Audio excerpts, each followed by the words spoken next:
عدالت میں مہرین کہتی ہے کہ یہ میری بیٹی ہے، وقار احمد کی اکلوتی وارث ہے۔ میرا شوہر اپنی ہر چیز اپنی بیٹی کے نام کروا کر مرا تھا۔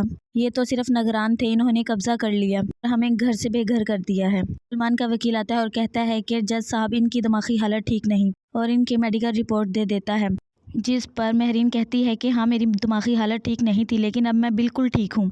جج آدھے گھنٹے کے لیے سنوائی پینڈنگ کر دیتا ہے۔ مہرین اپنی بیٹی کو کہتی ہے میں تو تمہارے کسی کام نہ آ سکی، میں تو تمہاری گواہی کے بھی کام نہ آ سکی۔ عروج کہتی ہے ماں کوئی بات نہیں، سب کچھ ٹھیک ہو جائے گا، آپ پریشان کیوں ہوتی ہیں؟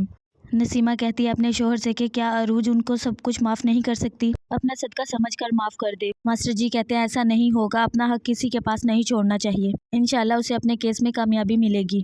پھر گواہ کے طور پر وسائی آتی ہے اور آ کر بتاتی ہے کہ میں نے اس گھر میں 30 سال نوکری کی ہے۔ عروج پیدا ہوئی تو اس کے باپ نے سارا کچھ اس کے نام کروا دیا تھا، جس پر اس پر الزام لگا دیا جاتا ہے کہ وسائی چوری کی تھی، اس لیے ہم نے اسے یہاں سے نکالا، اسی لیے تو یہ ہمارے خلاف گواہی دینے آئی ہے۔ وکیل پوچھتا ہے کہ ادریس کی فیملی نے آپ کو جاب سے نکال دیا تھا، آپ نے چوری کی تھی؟ وسائی کہتی ہے ہاں مجھے نکال ضرور دیا تھا لیکن میں نے کوئی چوری نہیں کی، یہ گھر کاروبار سب کچھ عروج کے نام ہے، ان کو گھر سے بے گھر کر دیا ہے ان لوگوں نے، اور جج صاحب میں نے کوئی چوری نہیں کی ہے۔